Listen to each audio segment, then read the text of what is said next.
Estimados hermanos y hermanas, les saludo cariñosamente en el nombre de nuestro Señor Jesucristo. Agradecemos al Señor, ¿cierto?, por todas esas bendiciones que Él nos da, por la maravillosa presencia de su Espíritu Santo en nuestras vidas, que nos insta, que nos levanta, ¿cierto?, nos incentiva para estudiar su maravillosa palabra. Y tenemos que seguir con el estudio de este tema. Hemos venido hablando de la iglesia del tiempo final, aquella iglesia poderosa que Dios va a levantar para tener que combatir contra las huestes de maldad y también, cierto, para llevar a cabo su propósito, el cual es tener que dar testimonio a través, cierto, de su santo evangelio a todo el mundo entero, con el objetivo de que el Señor alcance a todas aquellas almas que Él tiene predestinadas de antemano para salvación de su precioso nombre. Entonces, hermano, eh, hemos centrado este estudio en el capítulo 11 del libro de Apocalipsis. Hoy día nos comenzaremos a adentrar en esta profecía.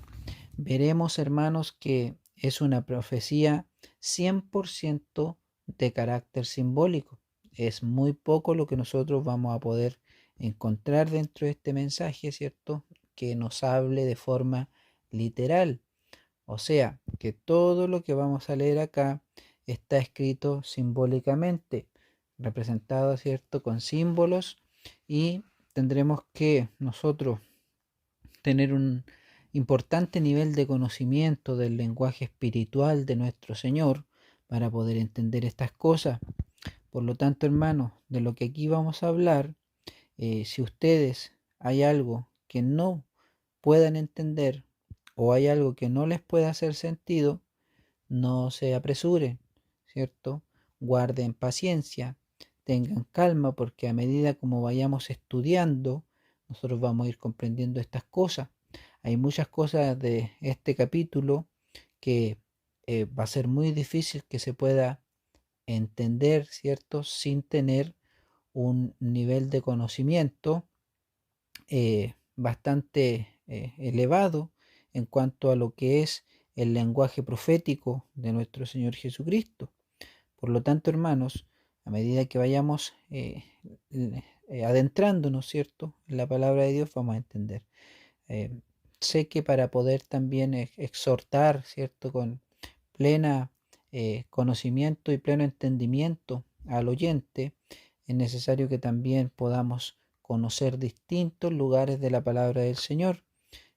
Para entender el libro de Apocalipsis es necesario también leerlo en su conjunto, ya que el libro está hablando, ¿cierto?, de un mismo tema en diferentes pasajes, alude a un mismo tema, a un mismo periodo de tiempo, en distintos pasajes del libro. Por lo tanto, hermanos, no solamente con leer este capítulo nosotros vamos a entender y vamos a poder de cierta forma confirmar, ¿cierto?, la explicación o la interpretación que le daremos a los símbolos si no tenemos un estudio más exhaustivo del resto del libro. Por lo tanto, hermano, esto hay que tomarlo con calma y poco a poco esto se irá comprendiendo. Eh, Siempre digo que lo que nosotros no entendemos hoy, lo entenderemos mañana, porque la palabra de Dios es un libro que nosotros nunca vamos a dejar de aprender, hermanos. Si existe algún predicador, si existe algún hombre, alguna mujer que diga tener que dominarlo todo, el libro completamente, el tal, hermanos, es un mentiroso, porque la palabra del Señor es una fuente inagotable de conocimiento. ¿Y quién podrá alcanzar el conocimiento del Señor? ¿Quién podrá entender la mente y el corazón de Dios, hermano? Por lo tanto, hermanos, apreciemos la palabra del Señor, ¿cierto?, como esta fuente inagotable de sabiduría que el Señor nos ha dejado para edificación de nuestras vidas y para que nosotros podamos entrar en la vida espiritual que Él siempre nos ha querido dar. Bien, hermanos, sin más entonces vamos a comenzar a leer y vamos a explicar estos versículos. El mensaje tiene un título, ¿cierto?, que dice los dos testigos. Y es muy, muy, muy, muy recurrente, hermano, que siempre las personas que leen este mensaje se quedan con el título. Y como el título dice los dos testigos, las personas inmediatamente asimilan que la palabra de Dios les va a hablar de dos personas, ¿cierto? Como lo dice el título, dos testigos. Pero no necesariamente, hermanos, la palabra del Señor nos va a hablar de dos personas. Yo ya le había dicho que este capítulo está en el centro del libro y lo que hace este capítulo es dar una ilustración del ministerio y el padecimiento que va a tener la iglesia de Dios durante el tiempo del fin. También, hermanos, hay que entender que el Señor tiene predestinado un número de su pueblo para que tenga que pasar por una hora de prueba muy grande, hermano. El ser testigo de Dios es algo muy grande. El que testifica de parte de Dios, hermano, lo tiene que hacer con muchas pruebas, lo tiene que hacer con angustia, con persecución muchas veces, como así como lo hicieron los santos apóstoles de Dios, hermano, como lo hicieron sus profetas.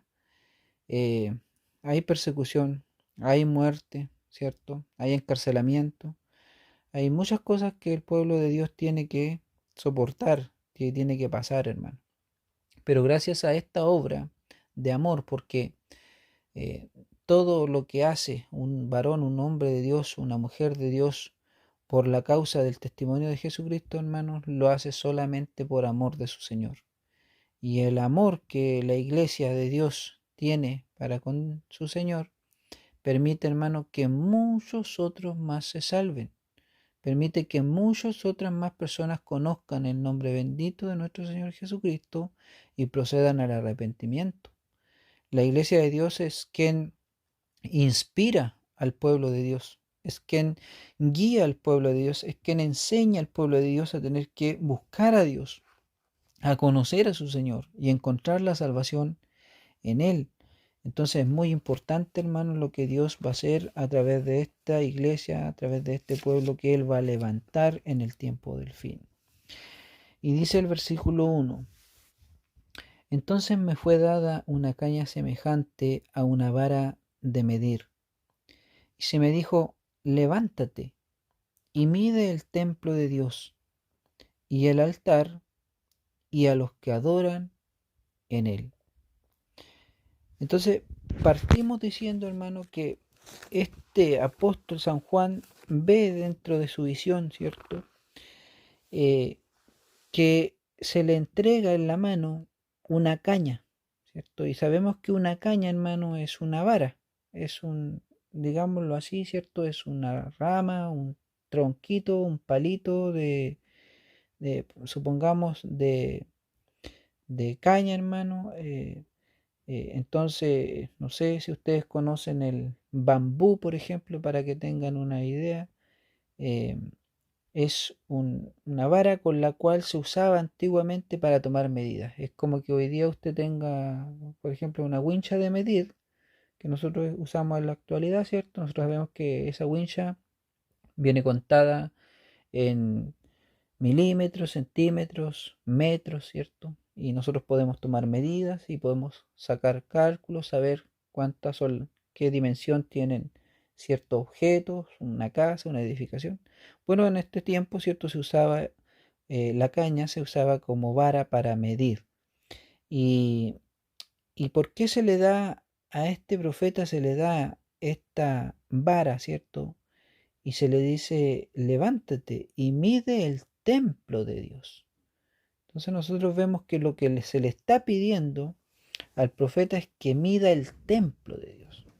Ahora nosotros tenemos que entender cuál templo de Dios, porque ya en el tiempo del apóstol San Juan, Ya precisamente cuando él escribe este libro, ya el templo eh, de Jerusalén había sido destruido.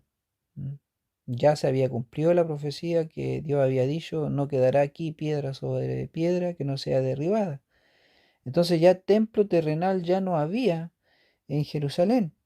Entonces, obviamente, hermano, recuerden que este mensaje es de lenguaje simbólico, es de lenguaje espiritual. Por lo tanto, si se está aludiendo al templo de Dios, lo que está haciendo en este caso, ¿cierto? El ángel que le habla al apóstol San Juan es decirle que mida el templo de Dios, es que mida el ministerio de Dios, ¿cierto? Que mida el ministerio de Jesucristo, el ministerio de la salvación.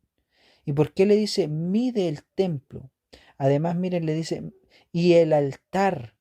¿Mm? El templo tenía el altar, ¿cierto? En el exterior, que era donde se eh, sacrificaba, ¿cierto? Donde se ponía el sacrificio, el animal, para tener que pagar por los pecados del pueblo. Y en el templo, ¿cierto? Era donde se ingresaba para rociar el arca del pacto, ¿cierto? Delante de la ley de Dios, con la sangre de la ofrenda, para demostrar que había, ¿cierto? Había sucedido un derramamiento de sangre y por lo tanto se había pagado el pecado, porque la palabra de Dios decía que la paga del pecado es la muerte, y sin derramamiento de sangre no había expiación de pecado, ¿cierto? No había pago del pecado. Entonces, veamos que el Señor le dice y le manda a medir este templo juntamente con su altar, ¿cierto? Pero miren lo que le dice al final, él le dice y a los que adoran en él. O sea, ¿qué es lo que en realidad se le está mandando al apóstol que tiene que medir? En realidad lo que tiene que medir es la cantidad de personas que están dentro del ministerio del templo de Jesucristo. ¿Cuántos son los que han entrado a adorar en el templo, hermano?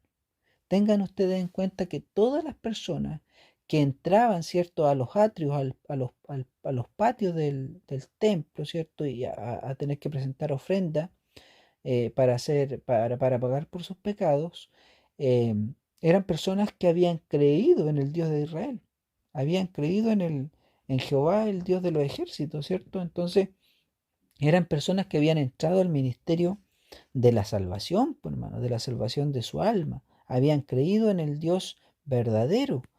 Entonces, hermano, ahora esto tenemos que aplicarlo al ministerio del templo, pero que rige ahora, hoy en día, ¿cierto? En nuestro tiempo, que es el ministerio del templo espiritual que es Cristo Jesús, hermano. Nosotros, del momento que nosotros le reconocemos a nuestro Señor Jesucristo, del momento que se nos presentó el Señor Jesucristo, del momento que le creímos a Él, que creímos que Él murió, que resucitó al tercer día, y que gracias al sacrificio santo que Él ha hecho por nosotros, nosotros podemos ahora tener vida eterna, pues entonces nosotros hemos entrado todos al ministerio del templo, hermano.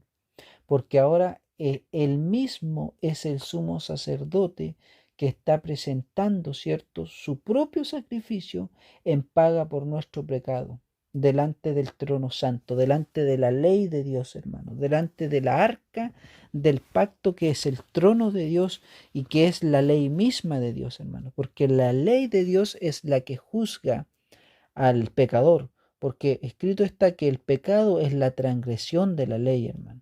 Entonces, como todos nosotros somos pecadores, el Señor constantemente, Él dice que su ministerio del templo tiene un sacrificio que se llama el sacrificio continuo, hermano. Eso quiere decir que constantemente Él está presentando, ¿cierto?, su sacrificio para ser expuesto por nuestros pecados y que de esta manera nosotros, hermanos, tengamos derecho a acceder a la vida eterna. Entonces ahora todos nosotros estamos dentro del ministerio del templo y estamos adorando en el templo de Dios que es Jesucristo, el Santo Dios de Israel.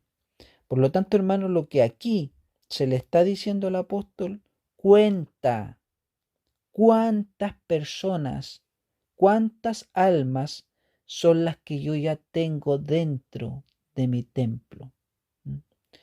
Jesucristo está diciendo, cuenta cuánto rebaño ya tengo en mi redil.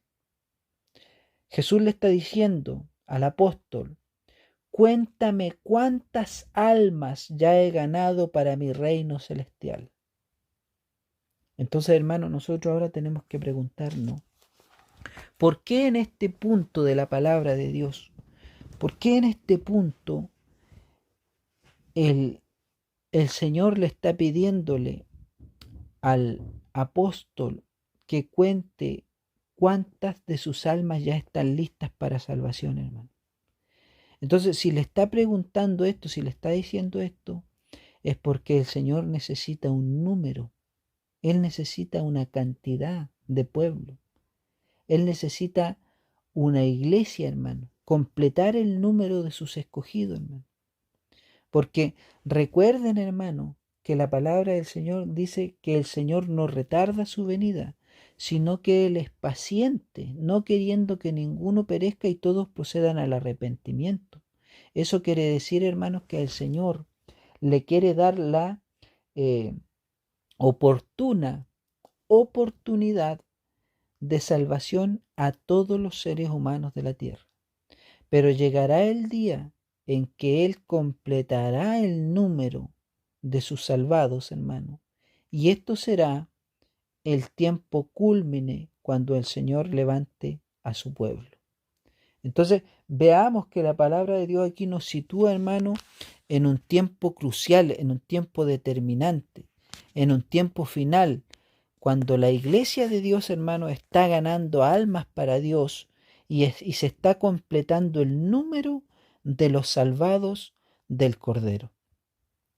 Pero ahora bien, el versículo 2 dice lo siguiente: pero el patio que está afuera del templo, déjalo aparte y no lo midas, porque ha sido entregado a los gentiles y ellos hollarán la santa ciudad 42 meses.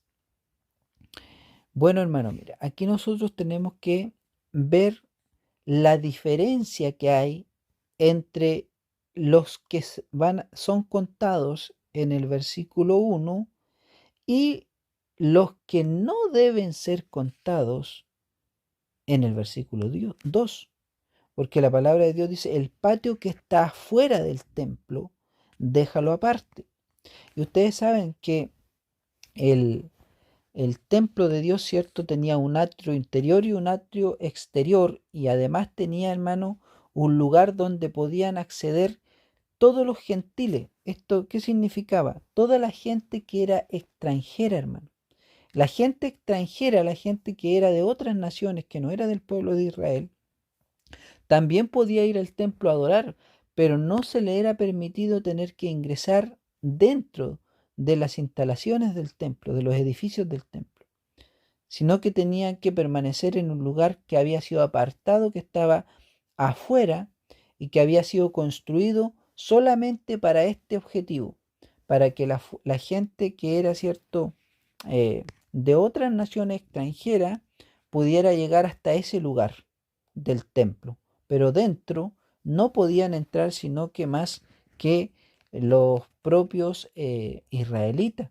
Tengan en cuenta, hermanos, que solamente había lugares que incluso solamente los sacerdotes podían entrar.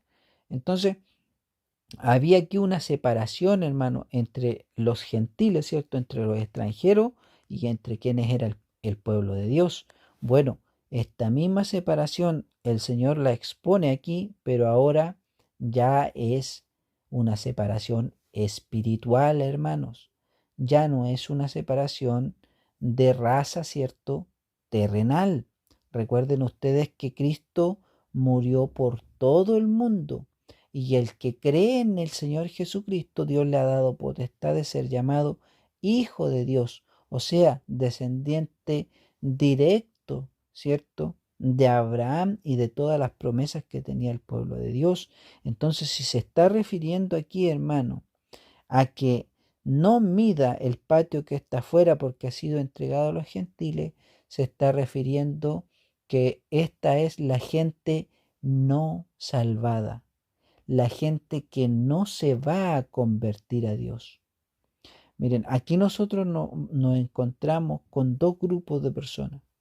La palabra de Dios nos dice por un lado que Él está contando a cuánta gente Él tiene dentro de su redil, dentro de su templo, dentro del ministerio de la salvación.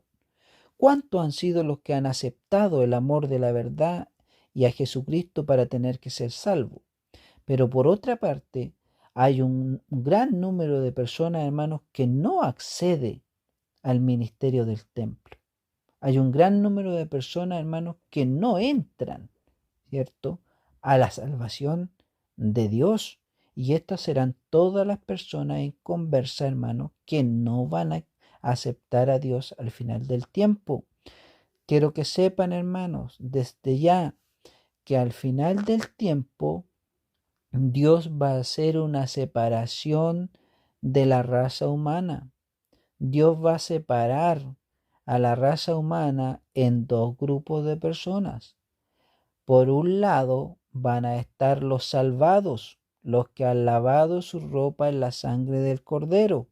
Y por otro lado van a estar todos los perdidos, aquellos que van a adorar y van a seguir a la bestia y van a adorar su imagen. Ese es un tema muy grande, hermano. Y es un tema que hay que tratar para poder comprender este capítulo también. Pero no vamos a ir más allá todavía. Pero por un lado, hermano, quiero que sepan que van a estar los adoradores del Dios verdadero. Y por otro lado, van a estar, hermano, los que van a adorar a un falso Dios. Por lo tanto, se va a hacer una separación, hermano, de la raza humana entre los que están dentro del pueblo de Dios y los que no son pueblo de Dios. Quieran ustedes, hermano, estar, cierto, dentro del grupo de los que son llamados, elegidos y fieles para Cristo nuestro Señor. Y dice, y no lo midas porque ha sido entregado a los gentiles y ellos hollarán la ciudad santa 42 meses. Mire, ¿qué quiere decir esto, hermano? Aquí hay hay un tiempo profético y también hay una simbología, porque la palabra de Dios dice que los gentiles, o sea, la gente no convertida, van a pisar la santa ciudad por un periodo de 42 meses. Ahora ustedes tienen que entender que el lenguaje espiritual, el pisotear la santa ciudad, ustedes ya saben, hermano, que esto tiene un significado espiritual. Cuando hablamos de la santa ciudad, nos estamos refiriendo al pueblo de Dios. Nos estamos refiriendo a la iglesia de Dios. Recuerden, hermanos, que ya habíamos dicho en un video anterior que Dios espiritualmente compara a su pueblo con la santa ciudad, ¿cierto? Con Jerusalén. El Señor compara a su iglesia con una ciudad. Es un símbolo que Él tiene para referirse a su pueblo. Entonces dice que los gentiles, los no convertidos, van a pisotear la santa ciudad por 42 meses. ¿Qué significa esto, hermano? Que este, hermano, es un periodo de prueba que viene para el pueblo de Dios, donde el pueblo inconverso va a perseguir al pueblo de Dios. Dios va a poner a prueba a su iglesia, hermano. ¿Han escuchado ustedes, y yo sé que lo han visto, ¿cierto?, cuando el Señor mismo profetiza y le comenta a sus apóstoles las señales que vendrán antes del fin, ¿cierto?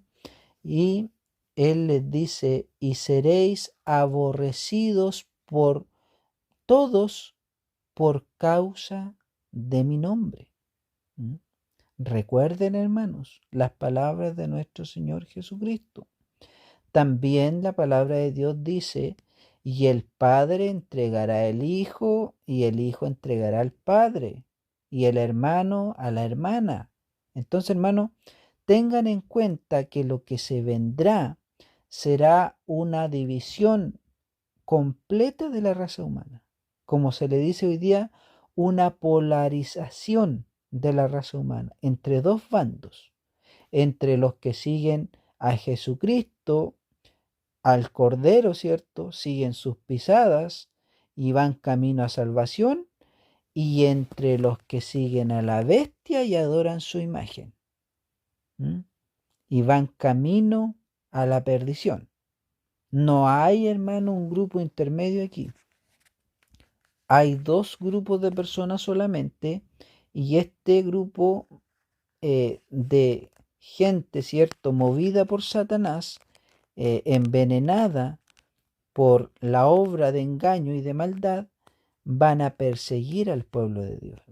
Esto es lo que la palabra de Dios estipula para el final de los tiempos. Tengan ustedes en cuenta, hermanos, que el Señor decía esto porque vean que Él lo vivió en carne propia esto, hermano.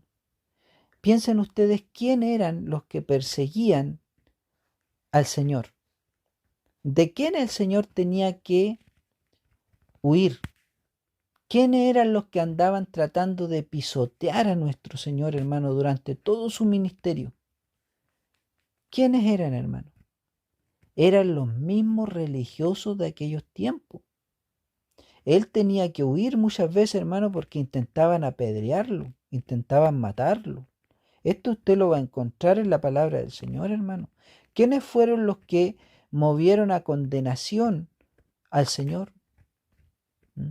Porque es cierto que el Señor murió en manos de extranjeros, ¿cierto? Porque era el imperio romano que en aquel tiempo gobernaba todas aquellas tierras, pero fue acusado, hermano, por confabulación del sumo sacerdote y de los principales de los fariseos, hermano, de los religiosos de aquellos tiempos, ¿cierto? Ellos conspiraron para tener que acusar al Señor hasta llevarlo a la muerte. Entonces, vemos lo mismo nosotros, hermano, en los apóstoles. Vemos lo mismo en los profetas. Ellos fueron perseguidos, hermano, pero grande es el nombre del Señor, y para Él sea la gloria y la honra por siempre, hermano. Porque gracias a lo que ellos hicieron, el nombre de Dios fue glorificado, hermano, y fue exaltado. Tanto así, hermano, que muchos hombres más se convertían por causa, hermano, del padecimiento de estos hombres santos que fueron capaces de entregar hasta su propia vida por nuestro Señor Jesucristo. Entonces, hermano, el Señor de esta persecución, de esta hora de prueba, el Señor saca bendición para su pueblo, hermano. El Señor le ha placido actuar de esta manera, y Él dice en su palabra que no hay amor más grande que aquel que da la vida por sus hermanos. Lo que Él fue capaz de hacer. Entonces, ahora, esto usted, si usted no es una persona espiritual, si usted no tiene apertura espiritual en su corazón, esto usted no lo va a poder entender. Usted no va a poder entender cómo los hombres tienen que morir por causa de Dios. No lo va a entender. Todo lo contrario, le va a aterrar.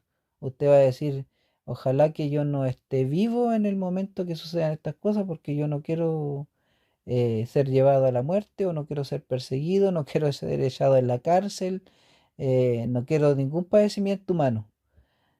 Así vamos a pensar nosotros humanamente, pues, hermano. Espiritualmente, los hombres de Dios pensaron de otra forma.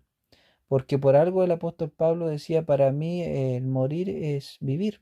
¿Mm? Entonces, vean ustedes que estos hombres, si había algo que no le tenían miedo, era la muerte, pues, hermano. Había espíritu de valentía en ellos, porque el Señor mismo dice, no nos ha dado Dios espíritu de cobardía. Entonces el Espíritu Santo, hermano, es cuando el fuego del Espíritu Santo está en el hombre, está dentro del corazón del hombre y de la mujer, es espíritu de valentía, hermano, y espíritu de decisión, ¿cierto? Y el tener que glorificar el nombre de Dios con el testimonio propio es algo que a la persona lo llena de orgullo, lo llena de honor y de gloria, porque recuerden, hermanos, que en el video anterior habíamos comentado, ¿cierto?, cómo los soldados antiguos eran capaces de dar la vida por el rey, por el reino, un reino humano, ¿cierto? Para llenarse de gloria, de honor, hermano. Ellos anhelaban ir a la batalla con ímpetu y tener que pelear, hermano, y si morían, era gloria para ellos, ¿cierto? Era honor. Si vivían bien, pero si tenían que morir, hermano, había en su corazón una valentía, digamos, bastante descabellada, pues, hermano. Había una locura de valentía en el corazón de ellos, y eso que peleaban por un reino humano. Ya, entonces, hermano, entiendan ustedes ahora que un soldado de Cristo que tiene el Espíritu de Dios dentro de su corazón, cuánto más, hermano, no querrá, ¿cierto? Buscar la gloria y la honra del nombre glorioso de su Señor, de Jesucristo, aquel que murió, aquel que pagó por nuestros pecados, hermano. Entonces, es algo muy grande, pero son cosas espirituales.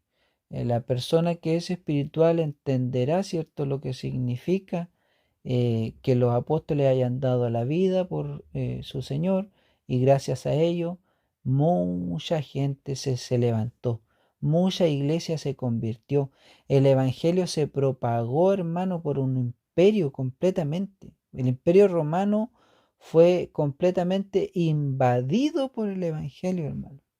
Cada vez la gente se convertía más y más y más y más. Y el evangelio nadie lo pudo nunca parar, hermano. Jamás pudieron parar el evangelio de Dios. Solamente, hermano, con lo que hizo un solo hombre, con lo que inspiró un hombre, hubieron muchos más que se levantaron, hermano, y que siguieron sus pisadas. Entonces, es tan grande la obra de Jesucristo, hermano. Jesucristo es el hombre más influyente de todos los tiempos que ha existido en la tierra, hermano. ¿Mm? Porque lo que Él ha hecho, hermano, no lo ha podido hacer nunca nadie jamás. El tener que dar a demostrar el verdadero amor y cuánto la persona es capaz de dar por causa del amor al prójimo, hermano, el santo mandamiento que Dios le enseñó a su pueblo. Entonces vamos a ver aquí dos tipos de personas. Por un lado, hermano, el pueblo, cierto, que va a perdición, intentando perseguir a la iglesia, oprimirla, cierto, de distintas maneras, van a perseguir al pueblo de Dios. eh, y por el otro lado, el pueblo de Dios, hermano, pero el pueblo de Dios haciendo la tarea de Dios, por hermano. Peleando, pero peleando con las armas espirituales de Dios. Sí, porque esta no es una guerra, hermano, material. Para el pueblo de Dios, las guerras materiales no existen. El pueblo de Dios pelea una batalla espiritual, porque la palabra de Dios dice que no tenemos lucha contra sangre ni carne. Y el apóstol Pablo dice, vestidos con toda la armadura de Dios. ¿eh? Y él, hermano, nos exhorta a usar el escudo de la fe, que es algo espiritual, nos exhorta a usar la espada, que es la palabra del Señor, también es espiritual, hermano, y toda la armadura, el casco de la salvación, todas son cosas espirituales. Es un combate espiritual, hermano, y es para ganar almas para el reino de Dios. ¿Y por qué, hermano, dice que ellos eh, pisotearán, cierto, al pueblo de Dios durante 42 meses? Y bueno, hermano, aquí nosotros nos encontramos con este periodo de tiempo. Y este periodo de tiempo nosotros también lo encontramos en el capítulo 13 de Apocalipsis. Y ese capítulo, hermano, nos relata, ¿cierto?, de dos poderes y dos personajes, hermanos, que van a liderar esos poderes, que van a perseguir al pueblo de Dios. ¿Mm? Nos habla de dos bestias, hermano, Y de entrada les digo que la primera bestia es un falso Cristo, es un espíritu de demonio que va a encarnar en un hombre y se va a hacer pasar por Cristo.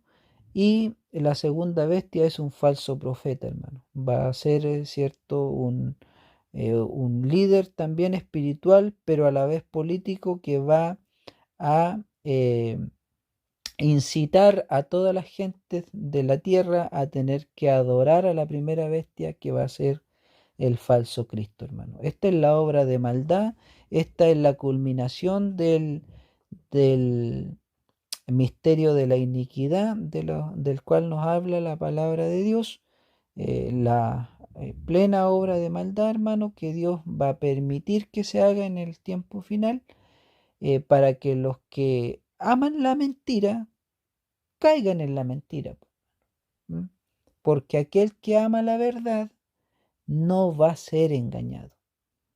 Aquel que esté atento a las palabras de nuestro Señor Jesucristo, hermano, va a saber reconocer los tiempos y va a saber reconocer las señales, como el Señor lo dijo, de la higuera, aprended de la parábola.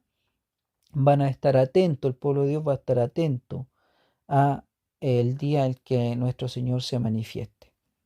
Por lo tanto, hermanos, en ese capítulo donde se nos relata esta obra de maldad, eh, el Señor utiliza este periodo de tiempo y lo utiliza en 42 semanas.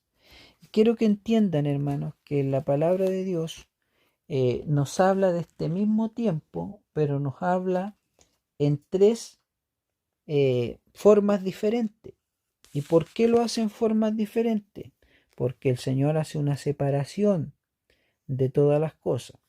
Miren, quiero que entiendan que lo vamos a ver así muy, muy superficialmente, porque estos son temas demasiado amplios, hermano, y que vamos a tener que hacer otros estudios bíblicos que nos van a ayudar a entender mejor estas cosas.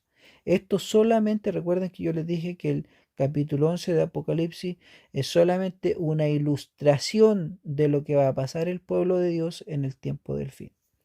Entonces, el profeta Daniel habló de este tiempo del fin. Habló del tiempo en que la iglesia de Dios sería puesta a prueba. En el tiempo en que el pueblo de Dios sería perseguido, sería dispersado y sería sometido a prueba.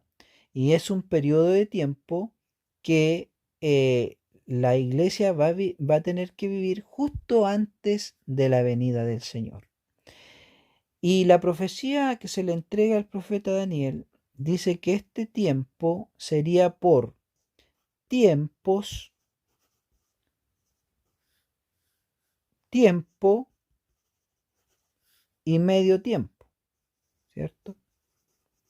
Nombra estas tres frases: tiempo, tiempos y medio tiempo. Y bueno, hermano, creo que ustedes ya algo tienen que tener de conocimiento de esto, pero cuando la profecía nos habla de tiempo, se está refiriendo a un año, ¿cierto? A un año del calendario que existía en aquellos tiempos, en los tiempos, ¿cierto?, de nuestro Señor Jesucristo. Entonces, un tiempo era un año, y un año estaba compuesto por 360 días, que era lo mismo que 12 meses compuestos de 30 días cada mes. Entonces 12 meses de 30 daba 360 días. Entonces un tiempo era un año y un año eran 360 días. Entonces la profecía decía que la persecución del pueblo de Dios, ¿cierto? El tiempo en el que el pueblo de Dios fuera puesto a prueba, iba a durar por tiempo, que era un año, tiempos, que significaba 2 años, y medio tiempo, que era la mitad de un año. Entonces, este periodo nos daba en total 3 años y medio. Ese es el periodo de prueba en el que el pueblo de Dios va a ser probado, en el que el pueblo de Dios va a ser perseguido. Noten ustedes que el Señor dijo que habría gran tribulación y dijo que si aquellos días no hubiesen sido acortados, nadie se salvaría. ¿Por qué, hermano? Porque el Señor le puso un límite. Le puso un límite a la obra de maldad, a lo que se le permite hacer a Satanás en contra de su iglesia.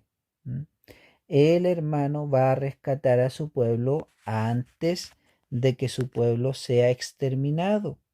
El Señor va a levantar a su pueblo antes de que Satanás piense que puede destruir al pueblo de Dios.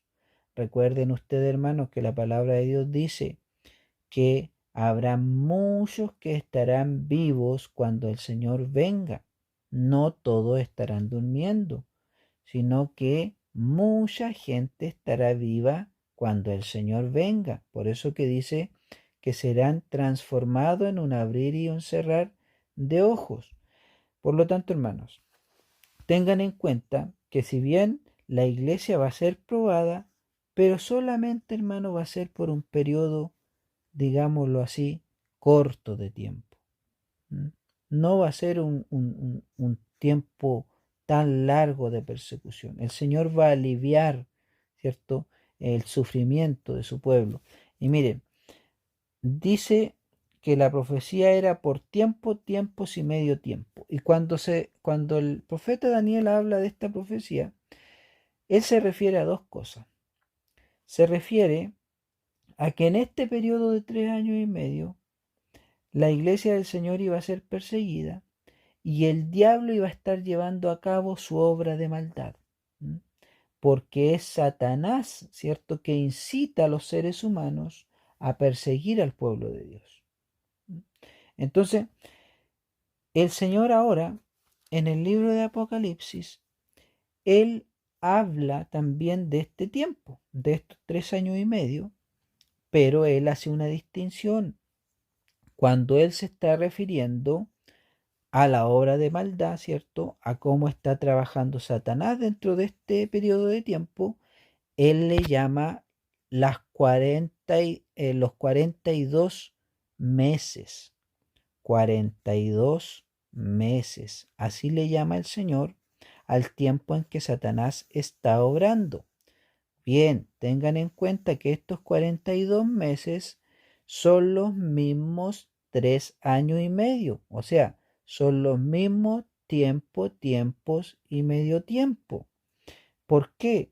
Porque si dijimos, ¿cierto?, que un año tiene 12 meses y si multiplicamos los 12 meses por 3 nos da 36 meses y más los 6 meses del medio año nos da 42.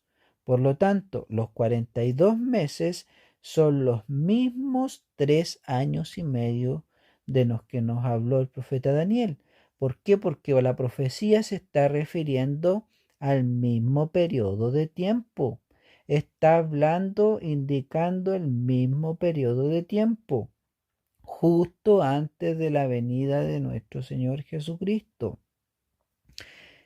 ¿Y por qué el Señor se refiere al mismo tiempo? Porque en estos últimos 3 años y medio es donde se desata el término de la guerra final entre las huestes de maldad y la iglesia de Dios, la iglesia del tiempo final.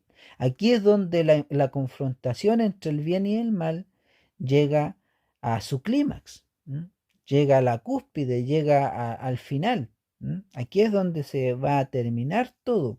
Y por un lado está la iglesia de Dios ganando almas para Dios y por el otro lado está, cierto, el pueblo de Satanás, digámoslo así, intentando impedir, ¿cierto?, que la iglesia rescate a los que tiene que rescatar. Tanto así, hermanos, que esto termina con la persecución del pueblo de Dios, ¿cierto? y el intento de Satanás de exterminar a la iglesia de Dios.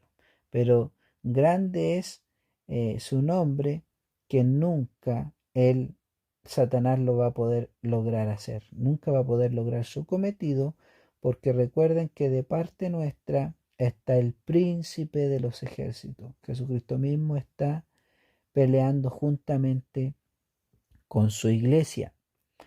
Y bueno, hermano, entonces vean ustedes que cuando la profecía se está refiriendo a la obra de maldad, alude a 42 meses. Sin embargo, cuando la profecía se refiere a este mismo periodo de tiempo, pero está hablando de la obra de Dios que está haciendo Dios con su iglesia, Él indica el tiempo de otra manera. Y aquí ustedes lo van a ver en el versículo número 3, porque dice: y daré a mis 2 testigos que profeticen por 1260 días vestidos de cilicio. Noten ustedes, hermanos, que en este versículo aparece el mismo periodo de tiempo. Aparecen los mismos 3 años y medio, pero ya no contados en meses, sino que ahora vienen contados en días. Porque si ustedes suman los 360 días que tiene un año y lo multiplican por 3, ¿cierto? Eso nos dará como resultado 1080 días. Y si le sumamos la mitad del año, que la mitad del año son 180 días, eso nos va a dar como resultado 1260 días, que es el periodo de tiempo que el Señor nos está indicando aquí. 1260 días. O sea, para ponernos en contexto y resumir, cuando el Señor se está refiriendo al tiempo del fin, ¿cierto? Al tiempo en que la batalla llega al final, el Señor, cuando se refiere a la obra de maldad, a lo que está haciendo Satanás, Él indica que este tiempo, ¿cierto?, se refiere a 42 meses. Pero cuando Él habla de la obra de Dios y de lo que el Señor está haciendo con su iglesia, Él se refiere a este tiempo, pero en 1260 días. O sea, cuenta el tiempo aludiendo a la obra de maldad en meses y cuenta el tiempo aludiendo a la obra de Dios en días. Pero se está refiriendo al mismo periodo de tiempo. Porque en este periodo de tiempo se está confrontando la iglesia de Dios y se está confrontando el pueblo que sigue a Satanás, al falso Cristo, al falso Mesías que va a venir a la tierra. Por lo tanto, hermanos, teniendo en cuenta esto, ya ustedes van a tener un detalle muy importante para estudiar la profecía. Van a poder entender que cuando la palabra de Dios no está hablando en días, se está refiriendo a la obra que el Señor estará haciendo con su pueblo. Pero cuando se está refiriendo en meses, está aludiendo a la obra que Satanás está haciendo con su pueblo, con el pueblo que lo sigue a él. Bien, hermano, entonces ahora veamos que el versículo 3 dice: y daré a mis 2 testigos. Y aquí es donde nos aparece este término, hermano. Nos aparece el término 2 testigos. Y daré a mis 2 testigos que profeticen por 1260 días vestidos de cilicio. O sea, hermano, hay que tener en cuenta de que estos 2 testigos, el mandato que tienen de parte de Dios es profetizar. Hay que tener en cuenta que tienen el don de profecía. partiendo de ahí.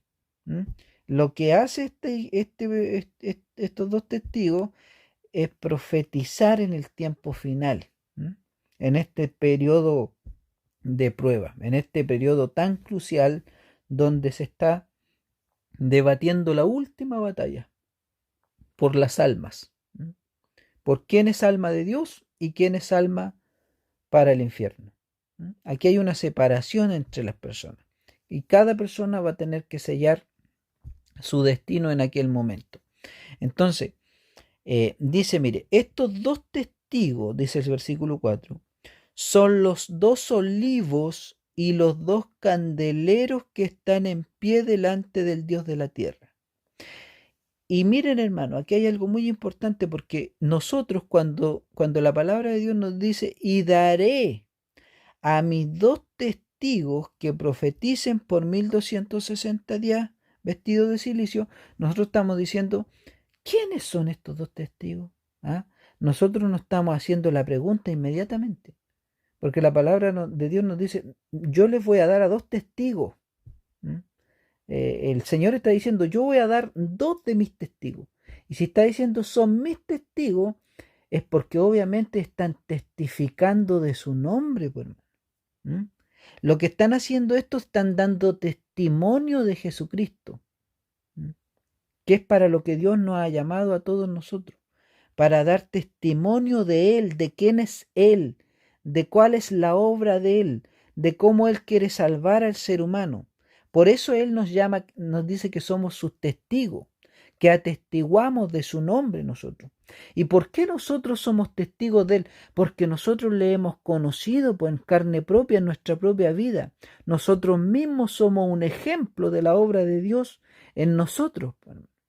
Porque Dios nos ha salvado a nosotros y nosotros le hemos conocido lo que Él ha hecho por nosotros y por lo tanto somos capaces de dar testimonio, de poder testificar que realmente es así. Mire, cuando usted lo llevan a una corte, a un juzgado terrenal, a usted siempre cuando usted va a tener un juicio, un litigio, usted le van a decir, usted tiene que llevar testigos. Si no hay testigos, no se va a poder corroborar la demanda que usted está haciendo.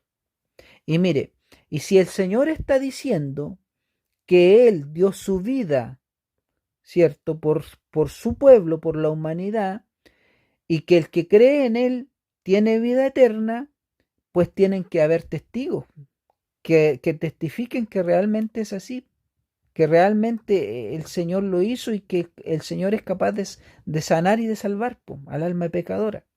Entonces, ¿quién mejor para atestiguar el nombre de Dios sino que nosotros mismos, la iglesia del pueblo de Dios, que ya fue limpiada y fue curada por las llagas de Jesucristo, que vivió en carne propia el perdón de Jesucristo, que ha sido bautizada con el Espíritu Santo y ahora el Espíritu Santo es quien la impulsa a dar testimonio de Dios y a decir, aquí estoy yo, y es verdad, Cristo murió por la humanidad entera, y todo aquel que quiera creer en Él y le acepte, ese va a tener vida eterna. Entonces, estos dos testigos profetizan, pero sin embargo, también dice la palabra de Dios que dan testimonio de Él, por eso la palabra de Dios le llama testigos, y dice que profetizan por 1260 días y vestidos de silicio. ¿Y por qué vestidos de silicio? Porque ustedes saben que el silicio es estar vestido de luto. Y cuando una persona está vestida de luto, en la antigüedad era porque esa persona había sufrido una pérdida, ¿cierto? Estaba lamentando la muerte de alguien o también estaba pasando un momento de prueba, estaba pasando un momento de aflicción. Recuerden ustedes, hermanos, que a la ciudad de Nínive, cuando Jonás le profetizó que si Nínive no se arrepentía, la palabra de Dios dice que los ninivitas se afligieron de corazón, ¿cierto? Y hicieron ayuno delante de Dios y se vistieron con ropa de silicio. ¿Mm? Eso quiere decir, hermano, que esos hombres se angustiaron porque la sentencia de Dios había llegado a ese pueblo. O sea, Dios los puso a prueba, hermano, ¿mm? Para ver si ellos se arrepentían, si ellos iban a ser fieles a Dios o no. Entonces, aquí nosotros vemos lo mismo, que estos dos profetas profetizan delante de Dios, ¿cierto? Profetizan para Dios por este periodo de tiempo, pero en un tiempo de prueba, donde sus vidas son puestas a prueba. Por eso que están vestidos de cilicios, pues, hermano. Están pasando por una hora de amargura, por una hora de prueba. ¿Mm? Y la palabra de Dios dice que viene una hora de prueba para probar a los moradores de la tierra, porque el Señor va a ver quién realmente es hijo de Él y quién no es hijo de Él. El Señor va a hacer una separación, hermano, del trigo y la cizaña, de su trigo y la paja.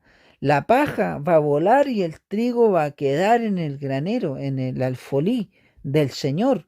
Entonces, aquí se va a ver realmente quién ama a Dios, quién es capaz de estar con el Señor a pesar de toda la adversidad, a pesar de todo lo que se venga por delante. Y el Señor mismo le dijo a sus apóstoles, todo aquel que ame su vida la perderá, ¿eh? Pero el que no, la ganará. Porque lo que Dios está diciendo, que Él está preparando a su iglesia para una vida, pero espiritual, una vida futura, no esta vida terrenal. Por eso el Señor nos exhorta tanto a que hagamos tesoro en el cielo y no en la tierra, a que hagamos tesoro donde no corrompe ni el hollín ni la polilla corrompen. Acá en la tierra todo se corrompe, todo se envanece, todo se acabará. Pero allá en la otra vida, hermano, los días nunca pasarán, el tiempo nunca se contará. Por eso que es vida eterna la que Dios promete a su pueblo. Y Dios quiere que su pueblo esté comprometido y esté con su corazón, ¿cierto? Puesto, su mirada puesta y vestido el casco de la salvación en su cabeza, hermano, para que el objetivo del pueblo de Dios sea netamente el tener que llegar a la salvación del alma. Esto es lo más importante. Esto va a ser el todo del ser humano. Entonces, aquí hay dos testigos que están, ¿cierto?, profetizando durante este periodo de tiempo. Durante este tiempo, tiempos y medio tiempo. Durante estos 42 meses que el pueblo de Dios va a ser perseguido y durante estos 1260 días en que el pueblo de Dios está profetizando, ¿cierto? Predicando la palabra de Dios, hermano, y vaticinando las señales que se van a ver en aquel tiempo, hermano, con todo el poder de Dios. Porque estos hermanos están sellados con el Espíritu Santo y el Espíritu de Dios fervientemente está obrando en ellos y está llevando a cabo la obra de Dios en el final de los días de esta tierra. Es grande la obra que Dios va a hacer con su pueblo en el final del tiempo. Es muy grande la obra que Dios va a hacer con su iglesia, que Él va a seleccionar de antemano, hermano, para que muchas almas se salven. Si no hay iglesia que dé testimonio de parte de Dios, entonces ¿cómo se van a salvar las demás almas? ¿Cómo se va a salvar aquel que no conoce a Cristo si no hay nadie que dé testimonio de Él? Entendamos, hermano, que el Señor nos llamó para dar testimonio de su nombre, para que nosotros testifiquemos que Él sana al pecador, que Él lo salva, que Él es capaz de restaurar, ¿cierto?, al hombre que estaba muerto. Por eso que Él dice que yo he venido a dar vida a los muertos. Entonces, hermano, no hay otro propósito en la razón de ser de la iglesia, no hay otra razón de ser en el pueblo de Dios más que dar testimonio de Jesucristo, del que nos amó, del que nos limpió con su sangre bendita, nos compró, ¿cierto? Y pagó el precio por nuestras vidas. Y gracias a eso nosotros podemos tener vida eterna. Pero como les decía, cuando nosotros leemos el versículo 3 y decimos, y daré a mis dos testigos que profeticen por 1260 días, nosotros inmediatamente estamos diciendo, ¿quiénes son estos dos testigos? Y el Señor inmediatamente los da la respuesta, por hermano. Y los da la respuesta en el versículo 4. Porque dice, mire, dice, estos testigos son los dos olivos y los dos candeleros que están en pie delante del Dios de la tierra. Entonces, hermano, ¿entienden ahora ustedes por qué en el primer video que hicimos de este estudio nos concentramos netamente en estudiar el significado del candelero de Dios? Y ahí pudimos darnos cuenta qué es lo que representa el candelero de Dios y qué es lo que representa el olivo de Dios. Y se acuerdan que la palabra de Dios nos exhortó y nos explicó que tanto el candelero como el olivo es una representación de la iglesia de Dios, del pueblo de Dios que está ungido con el Santo Espíritu de Dios, que tiene su copa rebosando en el aceite santo de Dios, que está lleno de fruto como aquel olivo, hermano, que entregaba ese aceite precioso que es el Espíritu Santo de Dios, y ese aceite se vertía dentro de la copa del candelero, hermano, que almacenaba el aceite del Espíritu de Dios para posteriormente alumbrar, hermano, a través de su despabiladera, de su pabilo, prender la mecha y empezaba a alumbrar a través del fuego, hermano. El Espíritu Santo incendiaba, ¿cierto?, el fuego y propagaba esa luz, porque tanto el aceite como el fuego son la representación del Santo Espíritu de Dios alumbrando a través de su iglesia, pues, hermano, alumbrando a través de su olivo y de sus candeleros. Entonces, hermano, la respuesta de quiénes son estos dos testigos para que usted nunca más piense que estos dos testigos son dos personas particulares, sino que entienda que la palabra de Dios le está hablando en términos proféticos y en lenguaje espiritual. Entienda que estos dos testigos es la iglesia del pueblo de Dios. Ahora usted me va a decir, pero ¿por qué está diciendo que son dos? Eso lo vamos a ver ahora, pues, hermano. Lo vamos a ver ahora en el próximo video que vamos a hacer en la parte 4 de este estudio. Porque hasta acá ya hemos completado el tiempo y vamos a quedar, pero muy, a lo mejor con muchas preguntas, interrogantes, pero vamos a tener que también analizar por nosotros mismos. Vamos a tener que empezar a leer por nosotros mismos, hermano. Yo los incito a que ustedes comiencen a leer la palabra de Dios por ustedes mismos, porque cuando nosotros empezamos a leer la palabra de Dios por nosotros mismos, nosotros empezamos a entender cosas que antes no comprendíamos. Sin embargo, hermanos, si ustedes se quedan solamente con lo que ustedes han oído y han escuchado de otros y creen a ciencia cierta que esa es la verdad o que esa interpretación está bien, entonces ustedes, hermanos, es muy posible que puedan caer en un error. Porque si aquel hombre que ustedes escucharon o aquella mujer que ustedes escucharon explicando una cosa está errado, entonces ustedes van a caer en el error juntamente con esa persona. Yo solamente digo que la palabra de Dios tiene que ser interpretada por la misma palabra de Dios.